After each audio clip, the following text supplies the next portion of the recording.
অমর 21 হল, ঢাকা বিশ্ববিদ্যালয়। সে আপনার প্রচারণার জন্য এটুকু আপনাদের বলা থাকলো। বেগম খালেদা জিয়া ওনাকে দায়িত্ব দিলেন, ডেকে বললেন যে নুরুল ইসলাম মঞ্জু সাহেব আপনার ইলেকশন করতে হবে।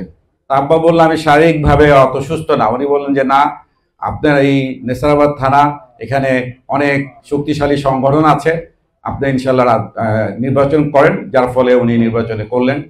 সেই সময় নির্বাচনে যাই ফলাফল আসুক না কেন, আপনাদের কাছে আমরা কৃতজ্ঞ। আপনারা যথাসাধ্য চেষ্টা করেছিলেন, কিন্তু আমরা জানি নির্বাচন কিভাবে হয়েছিল।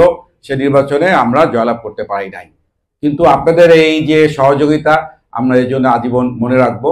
তো যেগুলো আমাদের সভাপতি মহোদয় এখানে নোট ডাউন করছেন, পাশাপাশি প্রধান অতিথি নোট ডাউন ওনার ভাই।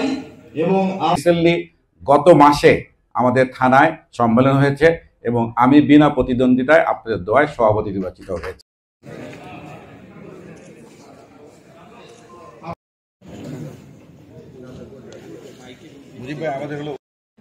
অতিথিরা আসন গ্রহণ করছে, আমরা করতালি দিয়ে এবারে আমাদের দোয়া পরিচালনার জন্য আমি অনুরোধ জানাবো।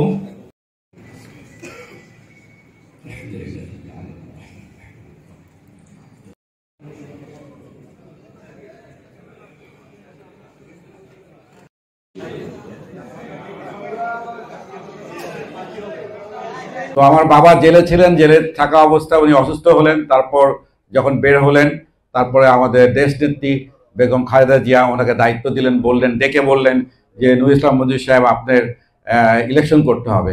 আব্বা বললাম আমি শারীরিকভাবে অত সুস্থ না। উনি বললেন যে না, আপনার এই নেসারাবাদ থানা এখানে অনেক শক্তিশালী সংগঠন আছে, আপনি ইনশাল্লাহ নির্বাচন করেন। যার ফলে উনি নির্বাচনে করলেন। সেই সময় নির্বাচনে যাই ফলাফল আসুক না কেন, আপনাদের কাছে আমরা কৃতজ্ঞ। আপনারা যথাসাধ্য চেষ্টা করেছিলেন, কিন্তু আমরা জানি নির্বাচন কিভাবে হয়েছিল। সে নির্বাচনে আমরা জয়লাভ করতে পারি নাই, কিন্তু আপনাদের এই যে সহযোগিতা আমরা এই জন্য আজীবন মনে রাখবো।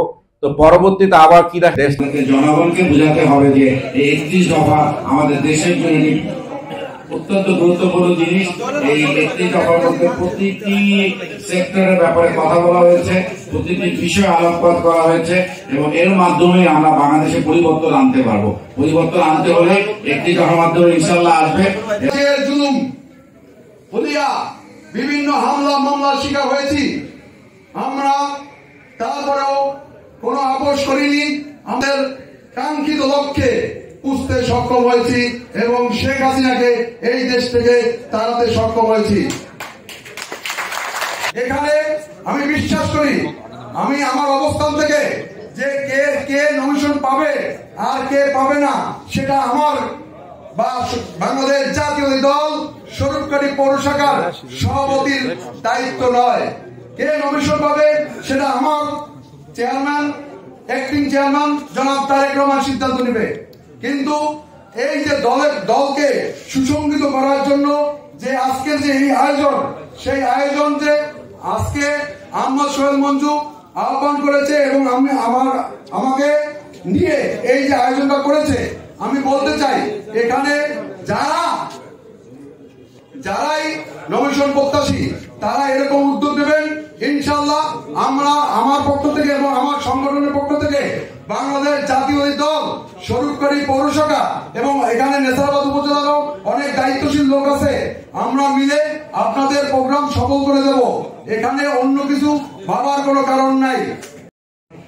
যে জায়গাটা সেই জায়গা থেকে তারা সরে যাবে। আজকে নুরুল ইসলাম বর্গী এলো দেশে, সে বর্গীদের শাসন ছিল। উনি বর্গীদেরকে প্রধান ছিলেন ভাস্কর বর্গী। যে এই ধরনের লোক রাজনীতিতে যদি আপনাদেরকে আল্লাহ ওনাকে কবুল করে, আমার মনে হয় আপনারা ভাগ্যবান হবেন ইনশাআল্লাহ। আমার ছাত্র জীবনে ছাত্র রাজনীতি থেকে আজকে পর্যন্ত এই অনুষ্ঠানে ঢোকার সাথে সাথে আমি যেভাবে আপনাদের সম্মান পেয়েছি, যেভাবে আমাকে হাসি মুখে, যেভাবে আপনাদের চোখ আমার দিকে পড়েছে, আমি আমার চোখের পানি ধরে রাখতে পারিনি, কষ্ট হয়েছে। আজকের এই ব্যানারটা বিএনপি পরিবার, it's a very important sign এই সাইন কার্ড দ্বারা আমাদেরকে দিক নির্দেশনা দিচ্ছে যে আমাদের যে যুবতারা একটা স্টার আছে পোলারিস নাম, যুবতারা দিক নির্দেশনা দেয়। সেই দিক নির্দেশনা দানকারী তারা আমাদের জনাব শ্রদ্ধেয় আমাদের চেয়ারম্যান সাহেব, ভারপ্রাপ্ত চেয়ারম্যান সাহেব জনাব তারেক রহমান সাহেব সেই দূর দূরান্ত থেকে লন্ডনে বসে আমাদেরকে দিক নির্দেশনা দিচ্ছেন। এই বিএনপি জিয়াউর রহমান সাহেবের, এই বিএনপি নুরুল ইসলাম মঞ্জু সাহেবের, এই বিএনপি শহীদুল হক জামাল সাহেবের, এই সদস্যবাসী আপনারা যেইভাবে একত্রিত আছেন, এটা একটা এক্সাম্পল আজকে সুমন ভাই ক্রিয়েট করেছে, আমরা ক্রিয়েট করতে পেরেছি আপনাদের জন্য। 17 বছর যারা কষ্ট করেছে তাদেরকে মূল্যায়ন করা হবে, যারা সুশিক্ষায় শিক্ষিত তাদেরকে অবশ্যই মূল্যায়ন করা হবে, যে যেখানে যোগ্য তাকে সেখানে বসানো হবে। উপস্থিত হই নাই, এরা কোনো লোক লালসার জন্য উপস্থিত হই নাই, এরা কোনো কারণ আজকে দেখতে হবে মাঠ পর্যায়ে কারা যুদ্ধ করলো, দেশকে স্বাধীন করলো, কার ডাকে আমাদের গবেষণা করতে হবে। অনেক কিছুই বেরিয়ে আসবে। তারা যে 25 মার্চ তাকে তো গ্রেফতার করে নিয়ে গেল হলো পাকিস্তানে, প্রিন্স কোড রাষ্ট্রপতি থেকে এই রহস্য বের হবে। আসবো আমরা ভালো একজন ক্যান্ডিডেট আমাদের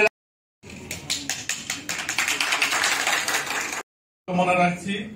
সবাইকে ধন্যবাদ। আল্লাহ হাফেজ। ধন্যবাদ জানাচ্ছি যুদ্ধকালীন দক্ষিণাঞ্চলে অবদান রাখা প্রকাশিত দৈনিক বিপ্লবী বাংলাদেশ পত্রিকা বিগত দিনে যেভাবে ভঙ্গুর অবস্থায় নিয়ে গেছে। দলের মধ্যে যারা ছিল যে জোটের ছিল, তারাই কিন্তু এই দলের দুর্নাম প্রচার করতেছে সোশ্যাল মিডিয়াকে ইউজ করে। কারণ তাদের মেধারে ইউজ চিন্তাই দেখাচ্ছে, চুরি দেখাচ্ছে, চাঁদাবাজি দেখাচ্ছে। মানে বা বলতেছে বাবা স্কুলে যাও না কেন, ইউজ নাই। কারণ এই ছেলেও বাবার আদত বেশি চলাফেরা করতাম। আমার অনেক শ্রদ্ধার পাত্র ছিলেন নুরুল ইসলাম মঞ্জু, অনেক শ্রদ্ধার পাত্র ছিলেন। উনি যখন 2008 সালে নির্বাচন করেছিলেন স্বরূপকাঠিতে, তখন আমাকে বলছে যে তুমি টোটাল নির্বাচন স্বরূপকাঠির দায়িত্ব পালন করো। তো নেসারাবাদ উপজেলা বিএনপি পরিবার নামটি আমার খুব পছন্দ হয়েছে এবং আমি জনাব কাজী কামাল সাহেবকে আহ্বান জানাবো, স্বরূপকাঠির যে কয়টি ইউনিয়ন আছে 10টি ইউনিয়নে প্রত্যেককে ডেকে এই ঢাকায় একটি কমিটি করা হোক, ঢাকাস্থ বিএনপির পরিবার।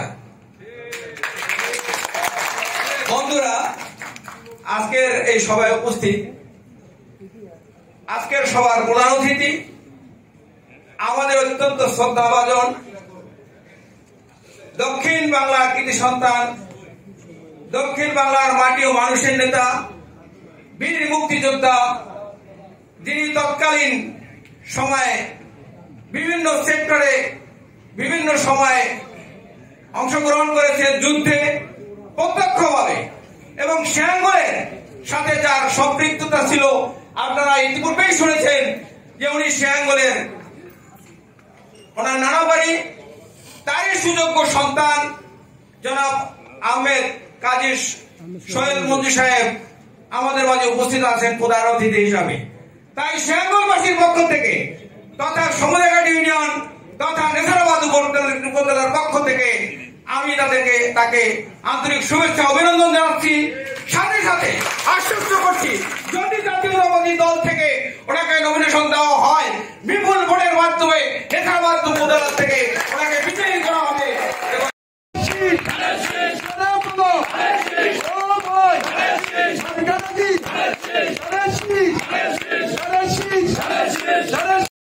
চিকিৎসা করলো, আর যদি ব্যথা ডাক্তার বলে যে না কোনো সিমটমই এটার ফেভার। ইয়া রাব্বুল আলামিন, প্রেসিডেন্ট জিয়াউর রহমানের স্ত্রী আল্লাহ, আপসহীন নেত্রী আল্লাহ রাব্বুল আলামিন, আজকে তিনি স্বাধীন থাকলেও অসুস্থ, আমরা সকলে তার জন্য দোয়া করছি। রহমান মাওলা গো ইন্তেকাল করেছেন। ইয়া রাব্বুল আলামিন।